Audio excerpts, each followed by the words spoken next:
नमस्कार। अभी आप लोगों को पता है कि हम बीआईए में हैं, जहाँ पे सीडबी के द्वारा एक कार्यक्रम का आयोजन किया गया है। अरुण अग्रवाल सर मेरे साथ में हैं। सर, आज जो बिहार का जो बजट सत्र आया है, बजट क्या कहना चाहेंगे सर आज बजट को लेकर? बजट ठीक है। 2,61,000 समथिंग करोड़ का टोटल बजट है। उसमें स्कीम बजट 1 लाख करोड़ करीब का है। इंडस्ट्री का जो बजट अधिक हम लोग डिमांड कर रहे थे वो नहीं है, जो लास्ट ईयर के बराबर ही है। तो इसमें 1% से भी कम है सर। इंडस्ट्री के लिए ये थोड़ा सा उम्मीद है कि हम लोग उम्मीद कर रहे हैं कि सप्लीमेंट्री बजट के माध्यम से जितनी ज़रूरत होगी सरकार पैसा देगी। अदरवाइज़ इंडस्ट्रियलाइजेशन होना थोड़ा सा डिफ़िकल्ट हो जाता है। अभी इंडस्ट्री बिहार में थोड़ी सी इंडस्ट्री का सुधार हुआ है और उम्मीद है कि आने वाले समय में काफ़ी लोग इंडस्ट्री लगाने आएंगे, लेकिन उनको आपको इंसेंटिव देनी है, उनके लिए इंफ्रास्ट्रक्चर तैयार करना है, इसके लिए पैसे की ज़रूरत होगी।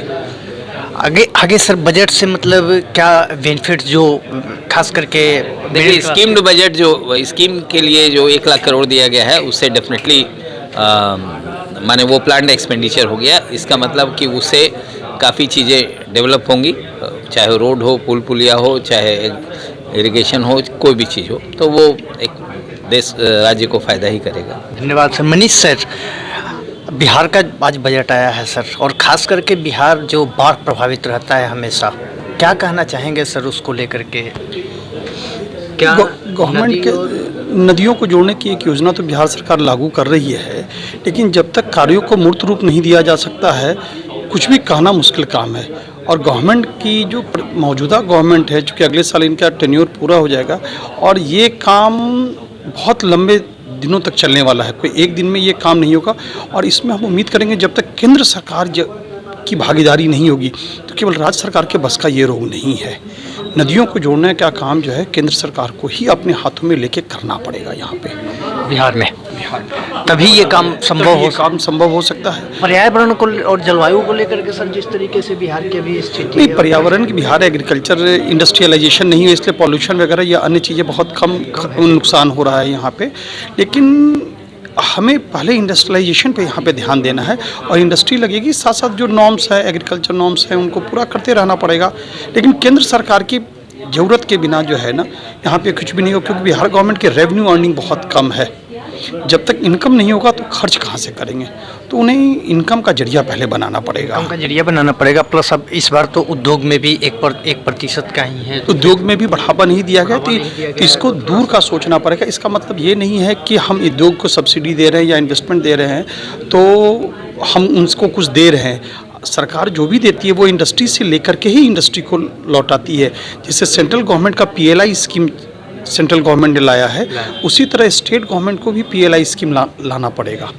जब तक ये PLI स्कीम नहीं होगी लाएंगे तब तक कुछ नहीं होगा। और दूसरी बात, अभी हमारे सिडबी के मैडम ने कहा था कि यहाँ के इंडस्ट्रियलिस्ट लोगों को ग्लोरीफाई करना पड़ेगा। अभी बिहार में एक बहुत बड़ा नेगेटिव पॉइंट है कि हर बच्चे चाहते हैं कि हम नौकरी करें। समाज में उनकी शादी विवाह भी होना तो नौकरी वाले को पहले प्रायोरिटी दिया जाता है। तो समाज की सोच में बदलाव लाना पड़ेगा। समाज में सोच में बदलाव लाने के लिए ग्लोरीफाई करना बहुत ज़रूरी है ये चीज़ यहाँ पे। आज फिर से एक बार विशेष राज्य के दर्जा को लेकर के सवाल उठ रही थी।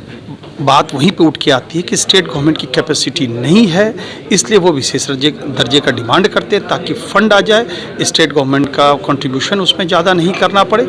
इस तरीके से जब विशेष राज्य का दर्जा मिल जाएगा तो बिहार स्वाभाविक की तरक्की करेगा। यहाँ पे लग रहा है केंद्र सरकार को इसमें आगे आना चाहिए और एकदम बिल्कुल आना चाहिए। केंद्र सरकार यदि इस तरह से आगे बढ़ के करेंगे तो उनको इसकी खामियाजा भुगतनी पड़ेगी। धन्यवाद सर। तो ये मनीष सर थे और अरुण अग्रवाल सर, दोनों से मेरी बात हुई खास करके बजट को लेकर के। और बिहार की जो बजट इस बार आई है खास करके और सब चीज़ों में सही है, बट उद्योग को लेकर के उद्योग में बजट अभी कम आया है बिहार में, जिस वजह से कि इंडस्ट्री पे काफ़ी प्रभाव पड़ेगा। और इसमें कहीं ना कहीं बिहार में बजट की कमी है, जिस बार विशेष राज्य के दर्जा की मांग भी उठ रही है माननीय मुख्यमंत्री जी की तरफ से। और केंद्र सरकार की भागीदारी को लेकर भी मनीष सर से मेरी बात हुई। उन्होंने कहा कि जब तक केंद्र सरकार यहाँ पे नहीं भागीदारी करेगी तब तक बिहार में इसी तरह से बजट रहेगा और इसका जो इफेक्ट है वो इंडस्ट्री पे पड़ेगा। इन्हीं सब बातों को ध्यान में रखते हुए मैं विभोर कुमार तिवारी BIA इंडस्ट्रीज से आप सभी को धन्यवाद करता हूँ। जय हिंद, जय भारत।